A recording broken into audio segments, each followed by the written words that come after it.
I asked to borrow the car for a funeral. My daughter-in-law said, "If you're so eager to attend death, why not join it?" My son said she didn't mean it. I sat on the porch in silence. But that evening she heard the mail slot open, and the envelope that landed on the floor contained a court order that would. I used to believe that if you lived long enough, life would eventually settle into something gentle. Not perfect, not joyful all the time, but steady. At 68, I had come to appreciate steadiness more than anything else. My days were quiet, predictable in a way that felt earned. I lived in a modest one-story house at the edge of a quiet suburban street in Ohio, a place my late husband and I had bought nearly 40 years ago. Every corner of that house carried a memory, though I had learned to live with them instead of inside them. My mornings began the same way. Coffee brewed at 6:15 sharp, 2 slices of toast, one with butter, one with jam. I'd sit by the window facing the front yard, watching the neighborhood come to life, the newspaper boy, the occasional jogger, Mrs. Halloway walking her golden retriever like clockwork. There was comfort in that rhythm. After my husband passed, my son Daniel became the center of my world, though I tried never to make him feel that weight. He had his own life after all, a good job in logistics, a decent head on his shoulders. I raised him to be kind, thoughtful, the kind of man who returned grocery carts and said thank you without being reminded. When he married Clea, I told myself I was gaining a daughter. That's what people say, isn't it? Marriage doesn't just bring a spouse, it brings family. At first, Clea seemed pleasant enough, polite, even warm in a careful, measured way. She had a way of smiling that didn't quite reach her eyes, but I told myself that was just her personality. Not everyone wears their emotions openly. They moved in with me about 3 years ago. It wasn't supposed to be permanent. Daniel had framed it as temporary, just until we get back on our feet, Mom. There had been a job transition, a lease that ended sooner than expected, practical reasons, reasonable reasons. And I said yes without hesitation. Because that's what mothers do. At first it felt almost nice. The house felt alive again. Footsteps in the hallway, the hum of conversation in the evenings. I'd cook larger meals, the way I used to when Daniel was younger. There was laughter sometimes, real laughter, not forced. But slowly, almost imperceptibly, the atmosphere shifted. It didn't happen overnight, it never does. Clea began taking control of the kitchen first, small comments at the start. "Oh, you still cook with that much salt. You know, modern nutrition guidelines recommend less butter." Then she started reorganizing things, cabinets rearranged without asking, my spices moved, my cookware shifted to lower shelves for efficiency. I told myself it wasn't worth making an issue over. Then came the living room. Furniture repositioned, decorations replaced. My husband's old armchair, his chair, quietly moved into the garage to make space. I noticed, of course, I always noticed. But I stayed quiet. Because Daniel seemed happy. And that mattered more than a chair. Over time, the house began to feel less like mine. Not in a dramatic way, there were no arguments, no shouting matches, just a slow erasure. My presence reduced to the edges. My routines adjusted around theirs. My voice used less and less in decisions that affected the very walls I had lived within for decades. Daniel didn't notice. Or maybe he did, but chose not to see. That was harder to accept. Still, I adapted. I kept my routines where I could. My mornings by the window. My quiet afternoons tending to the small garden out front. My evenings spent with a book or the television turned low. I convinced myself that this was just another phase of life. A compromise. A necessary adjustment. After all, they were young, building their future, and I had already lived most of mine. That's what I told myself. But there were moments, small, sharp moments, that lingered longer than they should have. Like the way Clea would sigh when I entered a room, as if my presence interrupted something important. Or how she'd speak about me in the third person, even when I was sitting right there. "Daniel, your mom left the light on again." "Daniel, your mom moved my things." "Never you, always your mom." A subtle distance, a deliberate one. Daniel would smooth things over, always gentle, always trying to keep peace. "She doesn't mean anything by it, Mom. She's just stressed. She's particular, that's all." I nodded every time. Because it was easier. Because I didn't want to be the reason for tension. Because somewhere deep down, I still believed that if I stayed patient, if I stayed kind, things would balance themselves out. That respect, like everything else in life, would eventually return to where it belonged.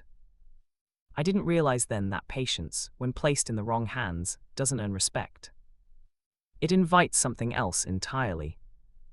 Something quieter. Something colder. And by the time I understood that, the house I thought I still owned had already become a place where I was merely tolerated. A place where one sentence, just one, would soon reveal exactly how little I meant within its walls. The call came just after 9:30 in the morning. I remember the exact time because I had just poured my second cup of coffee, something I rarely allowed myself. The sky outside was grey, heavy with the kind of stillness that makes the world feel like it's holding its breath. The phone rang twice before I picked it up. It was my sister, Margaret.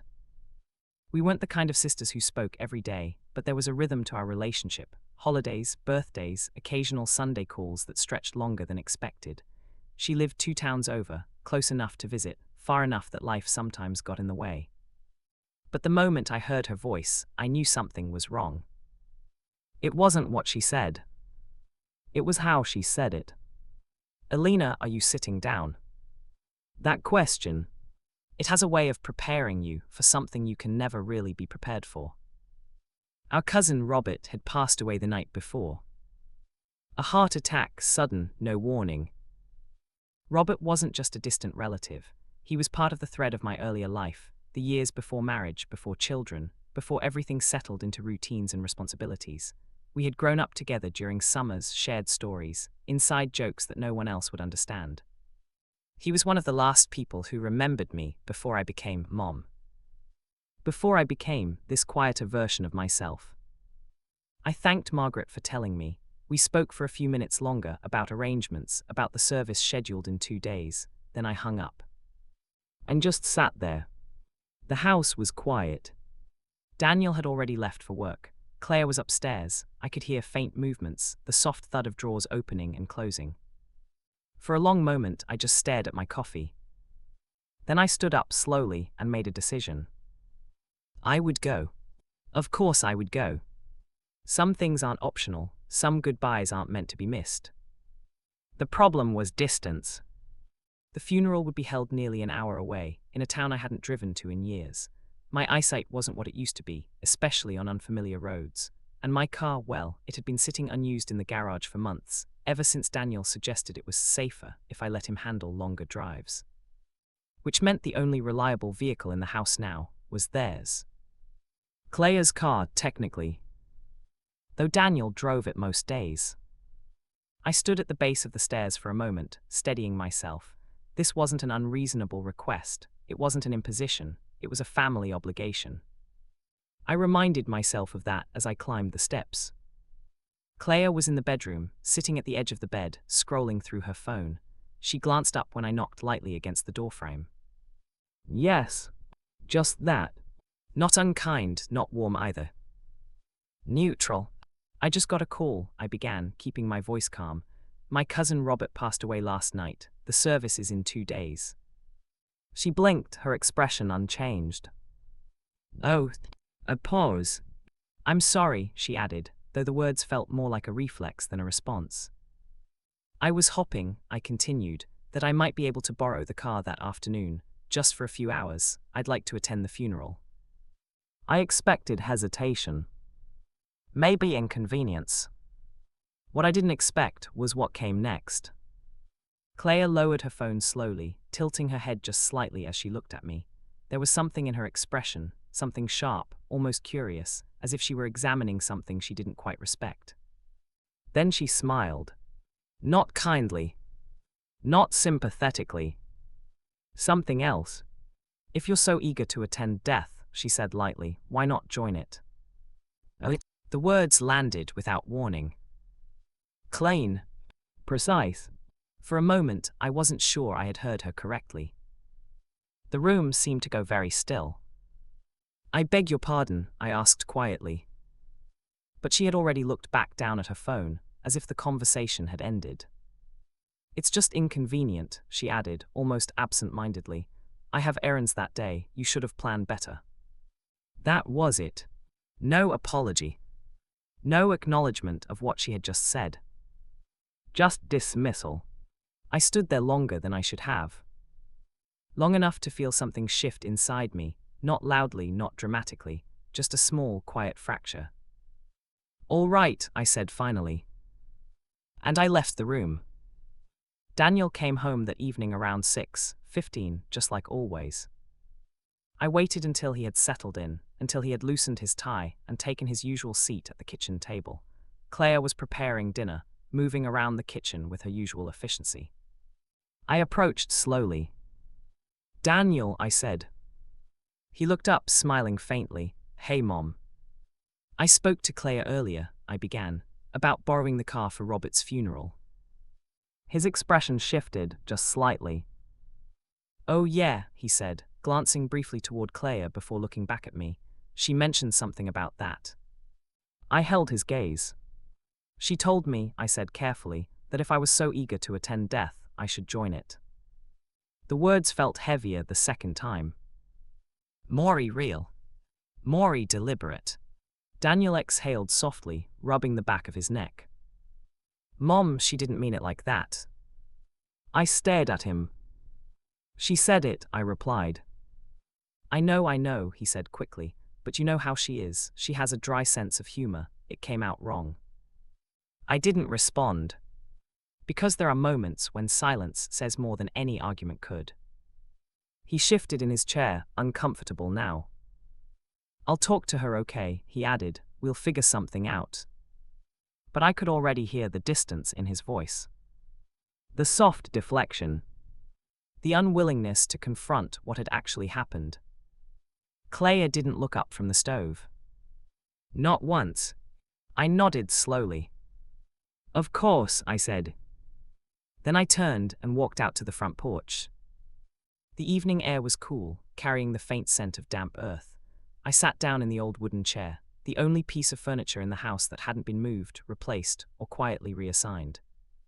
And I sat there, in silence, not crying, not angry, just still, because something had finally become clear in a way it never had before. It wasn't just the words. It was what they revealed. And more importantly, what they didn't.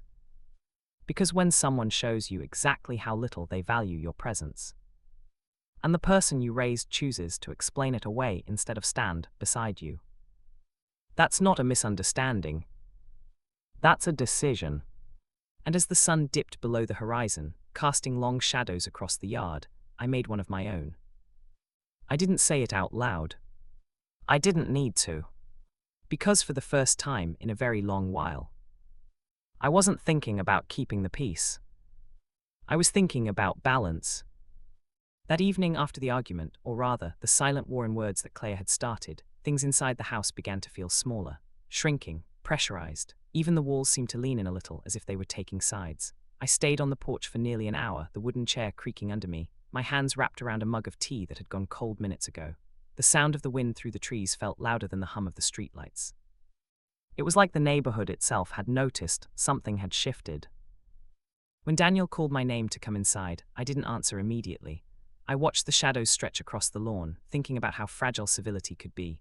One careless word, one cruel joke, or one joke disguised as cruelty, and suddenly everything familiar could feel like a foreign country. But eventually I stood. I went inside, moving quietly through the hallway. The kitchen smelled faintly of garlic and butter, Claire humming softly as she worked. Daniel was sitting at the table, staring at a laptop screen, not really paying attention. He didn't meet my eyes. I said nothing. I didn't need to. Silence can sometimes speak louder than 1,000 words.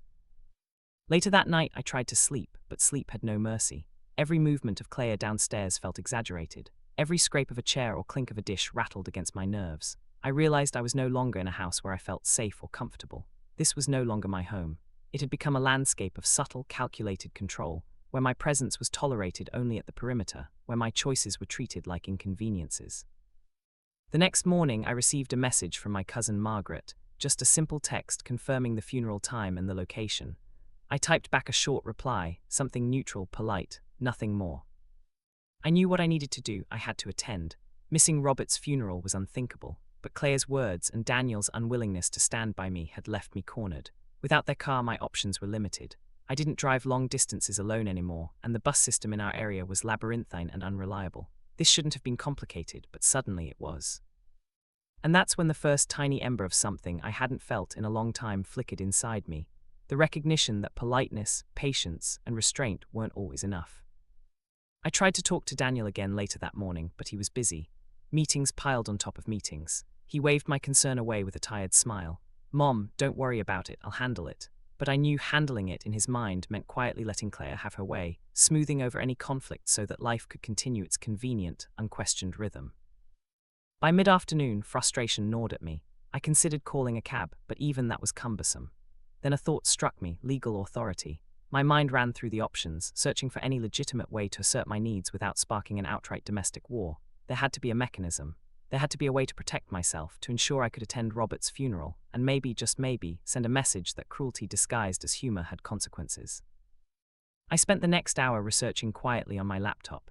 Divorce laws, property laws, elder rights, even temporary restraining orders. Nothing invasive, just a framework, just knowledge, just the ability to act if necessary. My fingers hovered over the keyboard, searching for the path that was both legal and precise. And then it occurred to me. I didn't have to shout, scream, or confront anyone directly. I only needed the leverage that clarity and authority could bring. If Claire thought she could make me invisible, the law could make her notice. If Daniel thought he could ignore the problem, the law could intervene on my behalf. That evening, I remained on the porch again, but this time my mind was sharp. The sky was darker now, the first stars appearing in the gaps between the clouds. Each twinkle reminded me of something I had forgotten about myself. The ability to plan, to act, to enforce boundaries that others thought they could erase with a glance or a sarcastic remark. Claire didn't come out to check on me that evening, though I imagined she might have. The faint sound of the mail slot opening at some point in the night was barely audible over my thoughts. And yet it was an ordinary sound, the kind that goes unnoticed in daily life. But in that quiet night, I began plotting the precise way to use the tools I had found. Legal steps that would be inconvenient for Claire, yes, but above all, unavoidable. I slept little that night, not from anxiety, but from focus. For the first time in months, maybe years, I didn't feel like a passive occupant of someone else's home. I felt aware, alert, strategic. The first step had been decided, and the evening mail, mundane as it seemed, would carry the beginning of it. Because while Claire thought she had silenced me, she had only awakened a patience that was deeper, slower, and far more deliberate than she could possibly imagine. The morning after that cold, restless night, I woke with a clarity I hadn't felt in years. It wasn't anger, it wasn't the burning heat of resentment, but a quiet, deliberate recognition. I wasn't powerless, I just had been misled into thinking I was. That illusion had been comforting, but it had allowed Claire to carve the house into her territory, to make me feel like a guest in my own home. No more. I started small: observation, documentation. Every shift in the house, every subtle slight from Claire, I catalogued.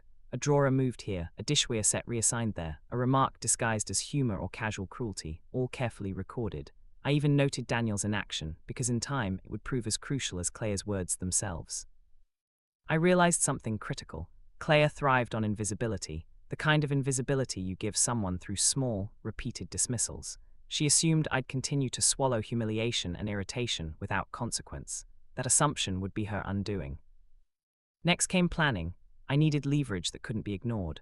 I researched Ohio law thoroughly, focusing on temporary emergency measures, elder rights, and the legal definition of access to property and personal safety. If a situation escalated, even before it escalated, I wanted a clear, enforceable step that couldn't be bypassed by sarcasm, charm, or Daniel's avoidance. It was during this research that the idea struck me. I didn't need to confront her directly. I only needed one formal, unavoidable mechanism to ensure Claire understood that there were consequences for cruelty disguised as convenience. I spent hours drafting emails, organizing documents, confirming deadlines, and consulting a legal hotline anonymously. My goal wasn't revenge in the chaotic, emotional sense, it was precision, a surgical strike of awareness. Then I returned to the car situation, the immediate problem that had triggered everything. Claire had underestimated me. The funeral was still in 2 days, and I needed access to reliable transportation. I had options I hadn't considered: a rental, a friend's car, even a rideshare if necessary. But part of me recognized that her words, the sharp, calculated insult, deserved more than just a quiet circumvention. They deserved an undeniable statement that my dignity could not be dismissed or silenced. By the afternoon, I began to set things in motion. First, I called the local municipal court. I explained the situation: my age, my limited driving ability, the family dispute, and my legal right to access necessary resources to attend family events. The clerk was polite, careful, and surprisingly helpful. Within the hour, I had the information to request a temporary order granting access to essential property, in this case, transportation. I printed forms, I read them line by line, I cross-referenced every clause. This was no moment for error, every detail mattered. Every minor omission could allow Claire to dismiss it, undermine it, or delay it. While I worked, Daniel came home. He noticed the forms on the table but didn't ask. He didn't need to. By now, I had learned that verbal confrontation was unnecessary. Presence, preparation, and the subtle display of capability could communicate as effectively as words, and often more so. Claire, meanwhile, remained oblivious. She was upstairs, probably still immersed in her routine, convinced that she had won yet another battle of influence. I allowed her to believe that for a few more hours. Then came the final preparation, the envelope. A standard legal envelope, crisp, white, and authoritative. I addressed it carefully, double-checked the name and address, and ensured that everything inside, the temporary court order request, supporting documentation and instructions, was correct. It would arrive at the house at the precise time that would maximize its effect, when Claire believed she was in control, when she believed no challenge could touch her. I stood on the porch again as the day waned. The sun's last light filtered through the trees, casting long shadows across the lawn. For a moment, I allowed myself to imagine her face upon opening that envelope, the disbelief, the frustration, the slow dawning realization that her casual cruelty had consequences. And in that moment, I felt a strange calm, not triumph, at least, not yet, but balance, a shift in the scales that had long been tipped in her favor. By evening, the final piece was in place. I hadn't acted recklessly or aggressively. I hadn't raised my voice, nor had I threatened. I had simply prepared, positioned myself strategically, applied logic and law where arrogance and sarcasm had ruled. I made myself a cup of tea and sat on the porch one last time that night. The air was cooler now, almost crisp. The house behind me seemed quieter, as if it too understood that something fundamental had changed. Something had shifted. I had shifted. And for the first time in months, I wasn't afraid. Because when patience meets precision, cruelty becomes vulnerable. And when it's vulnerable, it can be undone. The next morning I woke early, feeling the strange thrill of anticipation that comes not from anger, but from deliberate control. Every move I had made in the past 24 hours had been calculated, each step building toward a moment that would be impossible for Claire to ignore. I didn't rush, I didn't fumble. I had waited long enough. Now it was time to execute. The first part of my plan was procedural. I drove to the municipal court, a 30-minute trip, careful to follow the speed limits and keep my presence unobtrusive. I submitted the paperwork I had meticulously prepared, and the clerk nodded as though she understood the gravity behind it. There was no ceremony, no drama, just the quiet, official stamping of authority. The temporary order would be delivered by mail directly to the house that afternoon. I left the courthouse with the same calm determination I had felt the night before. There was a strange satisfaction in knowing that while Claire had spent months eroding my confidence, she had never accounted for one critical factor. I knew the rules, and I wasn't afraid to use them. Back at home, I didn't mention a word to Daniel. I didn't hint at anything. I let the routine of the house continue. Claire moved through her day as usual, cooking, organizing, occasionally glancing at her phone. She assumed that her authority was unchallenged, that her little kingdom of subtle dominance remained intact. And then it arrived. The mail slot opened, the familiar thud of the envelope hitting the floor. At first she ignored it, as she often did with ordinary letters. But this was not ordinary. The envelope was thick, official, and unmistakably legal in appearance. My instructions had ensured it would be impossible to overlook. I didn't watch her open it directly. I stayed on the porch, sipping my tea, pretending to read a magazine, but I listened. The first sound was a faint rustle, then a quick intake of breath. That was followed by the shuffle of papers, a pause, a muttered "what?" that carried clearly into the living room. I didn't need more. The subtle panic in her voice was confirmation enough that the moment had landed exactly as I intended. Claire's face appeared at the doorway, pale and tight-lipped. She held the envelope in one hand, staring at it as though it were a ticking bomb. What is this?" she demanded, though her voice lacked conviction. It carried more disbelief than aggression. I didn't answer immediately. Instead, I walked calmly into the living room, my posture unshaken, my gaze steady. Daniel looked up from the table, brow furrowed, caught between confusion and concern. "It's a temporary court order," I said evenly. It grants me access to the vehicle and ensures I can attend my cousin's funeral, effective immediately. Claire's lips parted as though to speak, but no words came. Her face flickered with something between indignation and incredulity. I held her gaze without blinking. I didn't shout, I didn't scold. I let the authority of the document speak louder than any argument. This is, she started again, voice trembling slightly. You can't. I can, I interrupted softly. The law recognizes my rights. Your words, or lack of cooperation, don't override that. I suggest you read the entire document carefully. She hesitated, staring at the paper as if the text had suddenly become alive. Daniel shifted in his chair, unease flickering in his eyes. He finally looked at me, realization dawning that this wasn't a temporary inconvenience. This was a boundary enforced, irrefutable and precise. I didn't think, Claire began again, but I cut her off with the faintest lift of my hand. I don't want arguments, Claire, I said. I only want to attend the funeral. Beyond that, we'll see how our interactions proceed from here. The rules of this house have changed, whether you like it or not. Her eyes darted to Daniel, pleading for support, but he sat frozen, guilt and surprise etched across his face. He had assumed he could smooth things over, that I would remain polite, patient, and ultimately silent. He hadn't counted on precision, on preparation, on legal authority. The moment was delicate. I could see Claire calculating, thinking she could still maneuver out of it somehow, but her calculations were irrelevant. The law didn't negotiate with sarcasm or cruelty. It didn't care about humor disguised as insults. It only enforced what was written, clear and undeniable. I left the room then, walking back toward the porch with deliberate calm, letting the weight of my presence linger behind me. I had achieved the immediate goal: access, authority and acknowledgement, but more importantly, I had shifted the balance. Claire had believed she could dominate subtly, push quietly, and erase me from the equation. She had been proven wrong. Later that afternoon, I left for the funeral with the car. The drive was quiet, the road familiar in its routine, but the satisfaction was anything but quiet. Every mile reinforced the realization that patience coupled with preparation can overcome arrogance, cruelty, and denial. And while Claire remained in the house, clutching that envelope and realizing the precise limits of her influence, I understood something crucial. This was only the beginning. Because cruelty, when underestimated, can be dismantled with precision. Because authority, when exercised deliberately, can shift decades of imbalance. And because the smallest acts, words disguised as jokes, dismissals thought inconsequential, can be met with consequences that are quietly devastating. I arrived at the funeral calm, composed, and in control. No one could diminish my presence there, nor the respect I deserved.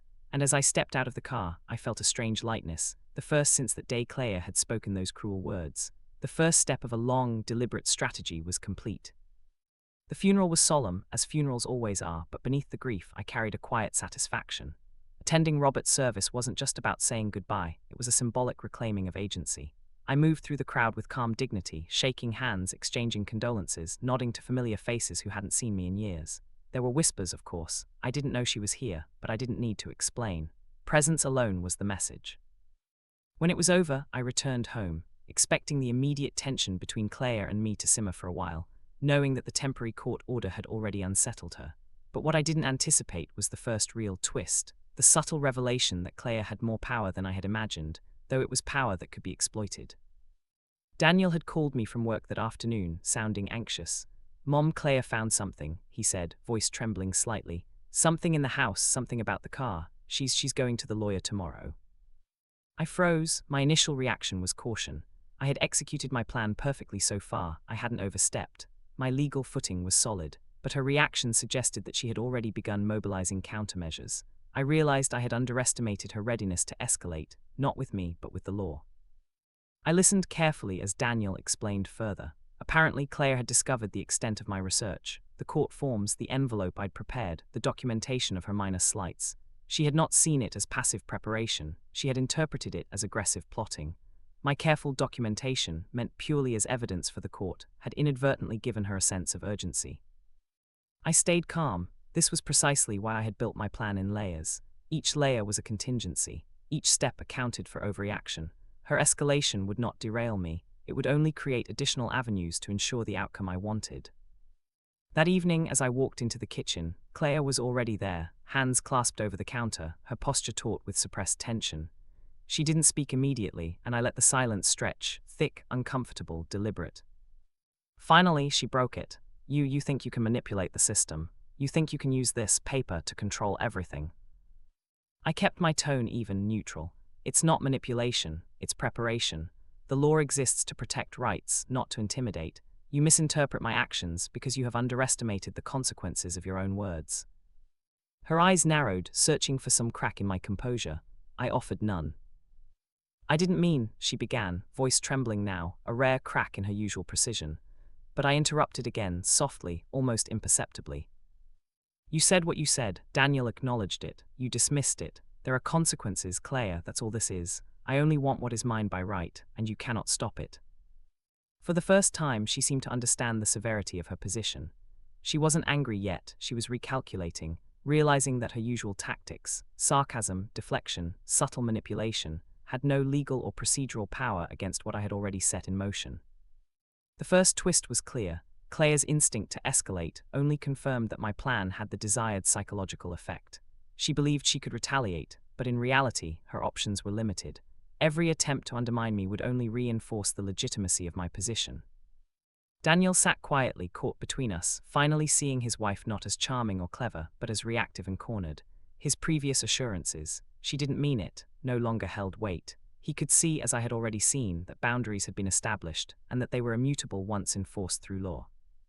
That night I returned to the porch, the air heavier than usual. But the weight wasn't pressure, it was satisfaction. The first twist had shown me something important. Cruelty, when challenged methodically, often reveals its own vulnerabilities. And those vulnerabilities, when exploited carefully, can dismantle an entire narrative of control. For the first time, I realized that this was not only about the car, the funeral, or Claire's insults. It was about establishing a principle, that subtle cruelty, if unchecked, can escalate into dominance. And dominance, when met with calm strategy and legal authority, collapses. I sipped my tea, letting the quiet settle. Claire would act, Daniel would notice, but the balance had shifted irrevocably. The next steps would unfold naturally, like pieces falling into place on a chessboard meticulously arranged. And in that realization, I understood something crucial. Patience was only part of the equation. Precision, foresight, and calm decisiveness were just as powerful. The game had changed, and I was finally leading. The next morning began like any other, deceptively calm. Claire was up early, bustling around the kitchen, but this time her movements were sharper, tense, no longer the casual grace she had once maintained. Every glance in my direction carried suspicion. She knew something had shifted, though she couldn't yet articulate what it was. And Daniel looked like he had finally noticed, truly noticed, the dynamic that had been quietly suffocating me for months. I stayed in the living room, reading as she moved past, her eyes flicking to the envelope that had arrived 2 days earlier, now resting on the countertop like a silent sentinel. She didn't touch it. She didn't dare. I could see the tension radiating off her in waves. It was almost enjoyable, not maliciously, but as a teacher observing the first moment of comprehension in a student. By mid-morning, Claire had escalated to calling her attorney. She had every intention of reversing what she saw as my audacity. Daniel sat nearby, uneasily scrolling through his phone, clearly conflicted but unwilling to intervene. His hesitancy was exactly what I had anticipated. He still hadn't grasped that neutrality no longer mattered. The balance had tipped. Then came the turning point. I was on the porch when I saw the UPS truck pull up. I recognized it immediately, the certified delivery I had requested, containing the official temporary court order confirming my right to access the vehicle and attend family events without interference. The timing was deliberate. Claire would receive notice after taking action, not before. That's when the real effect would occur. She appeared at the doorway, the envelope clutched tightly in her hand, eyes wide. "Elena, what is this?" Her voice trembled slightly, betraying a blend of panic and anger. I remained on the porch, calm, deliberate. "That," I said softly, "is the confirmation that I have the right to access the car, effective immediately. Any interference would be considered obstruction of a legal process." Her face went pale. The adrenaline, the hubris, all began to unravel. For the first time she understood, not intellectually, not emotionally, but viscerally, that the rules had changed. This wasn't a casual power struggle. This was official, enforceable, and irrevocable for the duration specified. "What you can't," she stammered, realizing her usual manipulations were useless here. The sarcasm, the dismissive remarks, even subtle threats, all meaningless in the face of a court order. I leaned against the porch railing, calm and unhurried. I didn't ask for this confrontation. I only asked to attend my cousin's funeral. but you made it personal. Now, the consequences are unavoidable. The law doesn't negotiate with cruelty disguised as humor. Claire glanced at Daniel, silently begging him to intervene to mediate, but he sat frozen, guilt flickering across his face. The moment crystallized. Daniel's inaction had been part of the problem, and now he understood, fully, the ramifications of ignoring my presence in my own home. Claire faltered, lips parting, eyes darting between the envelope and me. Her usual confidence, calculated, unyielding, had evaporated. Every plan she had relied upon to maintain control had been neutralized. Every subtle insult, every passive-aggressive comment, every attempt to dominate quietly now seemed like amateur theatrics compared to the precision of legal authority I wielded. The realization hit her in full force. She was trapped, not in a malicious or chaotic sense, but in the undeniable clarity that she could not continue her behavior without repercussions. She had underestimated the combination of patience, preparation, and law. She had assumed the balance of power would always favor her subtle cruelty, and that miscalculation was fatal. Daniel finally spoke, breaking the silence. "Mom, she can't argue with that. It's legal. You did everything right." His words were soft, but they carried the weight of recognition, a recognition of years of overlooked slights and the courage to act decisively. Claire's lips pressed into a thin line. Her eyes flicked back to the envelope, then to me. There was no more sarcasm, no more humor to disguise cruelty, just a dawning comprehension. Her control was gone. For the first time, she was completely aware of the consequences of her words and actions. Every dismissal, every slight, every cruel joke that had been brushed off now came into sharp relief, and there was nothing she could do to undo it. I didn't raise my voice. I didn't threaten. I simply stayed calm, steady, and composed, the quiet force of inevitability. That was all it took. The turning point was absolute. Claire had realized too late that she had underestimated the quiet strength of patience combined with deliberate, calculated action. The power had shifted. The game, which she had assumed she controlled, was now entirely mine to direct. And in that shift I understood the final truth. Subtle cruelty can never endure against precision. Every unkind word, every dismissed presence, every undermined boundary, all of it becomes ammunition for the patient, prepared and unflinching. The house felt different after that moment. Not outwardly, not dramatically, but in the energy that coursed through it. Every corner now recognized a new balance. The walls themselves seemed to breathe more evenly, as if acknowledging that a decisive boundary had been established, respected, and enforced. I sipped my tea on the porch that evening, the sun low and golden. Claire didn't speak to me beyond necessity. Daniel didn't interrupt. And I allowed myself a quiet, satisfying thought. The turning point had arrived. The scales had tipped irrevocably. And yet, I knew this was not the end. There was still one more layer to unfold, a twist that would ensure the lesson was indelibly etched in their understanding. The day after the turning point, the house was quiet in a way that felt almost strategic. Claire moved about with her usual efficiency, but every glance she cast toward me was hesitant, cautious, measured, as if she were testing whether her influence still existed at all. Daniel, too, carried a subtle unease, aware now that neutrality had consequences and that his previous inaction had played a role in enabling Claire's behavior. I didn't press, I let the silence do its work. Sometimes, the most effective leverage isn't confrontation, it's letting someone realize over time that their assumptions have crumbled. Then came the second twist. It arrived in the form of a small, innocuous email from a legal assistant I had contacted during my preparation. Nothing urgent, nothing dramatic, just a confirmation of a procedural detail regarding the temporary court order. The documentation I had filed was not only valid, but had triggered an automatic review by the court's administrative office. What I had not anticipated was that this review would also note a pattern, an accumulation of minor, repeated infringements documented over time. The minor slights I had meticulously recorded, the moved drawers, the sarcastic comments, the dismissals, were suddenly part of a legal record. In other words, Claire's subtle cruelty was now codified, recognized, and formally logged. The implication was immediate. Any attempt by her to interfere in the future, even casually, would now carry legal weight. She had unwittingly created her own vulnerability. I sat on the porch that afternoon, sipping tea, and considered the irony. Claire had spent months asserting control through small, dismissive actions, believing that subtle cruelty could remain unchecked. She had treated my presence as optional, my dignity as negotiable. Yet all of those actions had been recorded, prepared for, and now were poised to enforce a consequence far beyond what she could have imagined. When she saw the notice in her inbox that evening, her reaction was telling. Her usual composure faltered. The email was brief, procedural, almost clinical, but it carried authority, undeniable and binding. Claire stood frozen in the living room, phone in hand, eyes wide, scanning the words over and over. Every nuance of her previous arrogance, every attempt to belittle me, was now part of a system that could hold her accountable. Daniel noticed first. "Mom, she's reading it," he said softly, realizing in real time that the layers of my planning were now affecting their daily lives. He was both impressed and unsettled, aware that my methodical approach had outmaneuvered years of subtle manipulation. Claire didn't speak for several minutes. When she finally did, it was a whisper. I didn't, I thought. "You assumed," I said quietly, standing with deliberate calm, "that patience and kindness meant weakness. They don't. They mean strategy. They mean observation. And they mean consequences when boundaries are crossed." Her lips pressed together, and I could see the calculation begin in her eyes, the frantic mental tally of every minor insult, every attempt at control. Every act that she thought insignificant was now a potential liability. The second twist revealed the full extent of the shift.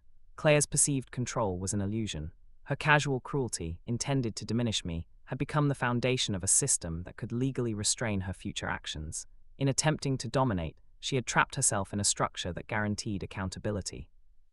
It was subtle, quiet, but devastatingly effective. That evening, Daniel and I shared a moment in the kitchen, an unspoken acknowledgement that the dynamic had changed entirely. Claire, still pale and tense, busied herself with dishes, careful to avoid unnecessary interaction. She was no longer confident, she was cautious, calculating, defensive. And the envelope, the simple, authoritative envelope that had begun this chain, remained on the counter like a quiet sentinel, the trigger for a series of events that Claire could neither reverse nor ignore. The second twist confirmed something I had learned long ago but had rarely needed to enforce. Patience, preparation, and observation, combined with formal authority, can overturn assumptions of dominance. Cruelty, when exposed to deliberate strategy, becomes its own undoing. By the time the sun set, the household had shifted entirely. Claire's dominance had evaporated, replaced by a cautious compliance. Daniel's complacency had been replaced by awareness. And I had claimed not only my immediate right to attend the funeral, but also a profound understanding of the power that comes from quiet, meticulous action. The second twist had ensured that the lesson would not be temporary. The ripple of consequences was permanent, subtle, and irreversible. I returned to the porch that evening, watching the last streaks of sunlight disappear behind the trees. For the first time in months, I felt fully in control, not with aggression, but with clarity, precision, and unshakable calm. The stage was set, the consequences were clear, and the final act, the moment when the tables would turn completely, was approaching. The morning after the second twist, the house had an almost imperceptible tension, the kind that fills every corner without words. Claire moved quietly, careful, calculating every step. Even her tone was clipped, cautious, no longer the light, dismissive cadence she had used to dominate the house. Daniel hovered in the background, still unsettled, aware that the balance had shifted in a way he could no longer ignore. I stayed in the living room that morning, sipping my tea, enjoying the calm certainty of inevitability. I had acted with precision. I had anticipated every possible reaction. I had allowed the law to do the talking where words and charm had failed. And now, the consequences began to unfold. It started with small things. Claire didn't dare move my things. She didn't comment on what I cooked. She didn't even brush past me without a polite nod. The little dominances that had once made me feel unwelcome were gone. The atmosphere shifted quietly but unmistakably. Every subtle slight, every sarcastic remark she had made was now nullified, not by confrontation, but by her understanding that any attempt to reclaim control could have legal repercussions.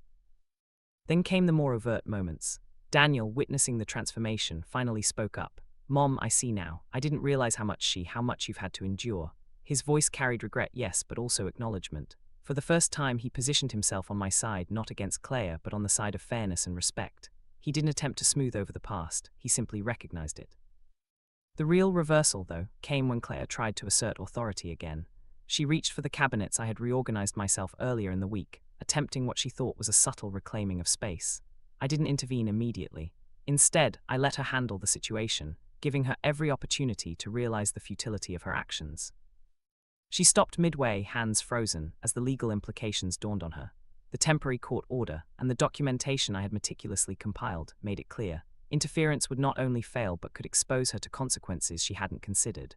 The realization hit her fully, and for the first time I saw genuine fear, a tangible recognition of her own miscalculation. That fear shifted everything. Where she had once projected dominance, she now projected caution. Where she had assumed invisibility could shield her actions, she now understood that every minor act was visible, accountable, and consequential. Even Daniel's initial hesitation faded as he watched Claire's reaction. His alliance, once tepid, now leaned fully toward understanding and supporting the boundaries I had set. The house, once a place of subtle hostility, became orderly in a different way. Not through authoritarian control, not through fear, but through respect. Respect for the rules, for fairness, and for the inevitable consequences of unchecked behavior. Claire's arrogance had been dismantled not with chaos, but with calm, deliberate strategy. By the evening, I walked past Claire in the kitchen without incident. She nodded, brief and subdued. No sarcasm, no dismissiveness, no attempt at manipulation. Even the air in the room seemed lighter, charged with a recognition that the game had shifted irreversibly. I returned to the porch, sipping tea, and allowed myself a small smile. The reversal was complete. The subtle cruelty that had once threatened to dominate my life was now restrained by structure, law, and strategy. The house was no longer a place where I felt invisible. I was present, I was respected, and the lesson had been delivered not by rage, but by the precise and inevitable consequences of my actions. The fallout had reversed entirely. Claire had learned that her arrogance, her dismissals, her cruelty could no longer operate unchecked. Daniel had learned that neutrality in the face of injustice is complicity, and I had reclaimed more than a car or a seat at a funeral. I had reclaimed authority, dignity, and the quiet satisfaction of justice administered with precision. The house, the family, the dynamics, they had all shifted forever. And I knew one thing for certain. The final act was near, the moment that would punctuate this long, deliberate process with clarity and undeniable closure. That evening the sun hung low, golden and sharp, casting long shadows across the yard. I sat on the porch, my cup of tea cooling in my hands, watching the quiet shift in the house.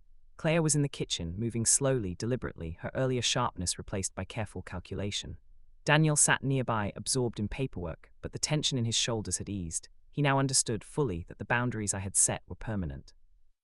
I allowed myself a deep, slow breath. Months of subtle humiliation, dismissals, and sarcasm had finally culminated here. The equilibrium had changed, and it would not revert. I had achieved it not through confrontation, not through chaos, but through patience, preparation, and precise, unassailable action. Every word, every action, every legal document had been a step toward this moment. I thought about that first day, the cruel words Claire had thrown at me, the dismissive shrug from Daniel, the way the house had felt small and hostile. I had felt powerless then, almost invisible. But now everything had reversed. The environment that once constricted me had become one in which I could move freely, with authority and assurance. And the subtle tormentor, once so confident, was now restrained by the consequences of her own arrogance. Later, I watched as Claire retrieved the mail, her hands lingering over the envelope with a wary hesitation I had never seen before. She didn't speak to me, didn't even glance my way. And I let her be because the final lesson didn't require words, it required recognition. I rose from the porch, walking past the house that had once felt like a cage. Each step was deliberate, each movement a reminder of the patience and precision that had guided me here. I wasn't vindictive, I wasn't gloating. I was simply present, and in being present, I had reclaimed control over my own life. As I reached the gate, I paused. The evening air was cool, filled with the faint scent of rain and earth. I glanced back at the house, my house, and for the first time in months, I smiled with quiet satisfaction. And then I spoke, softly, to no one in particular, but for the sake of finality. Next time you mock death, remember who's still very much alive to enforce consequences. It wasn't loud, it wasn't cruel, but it was precise, complete, unforgettable.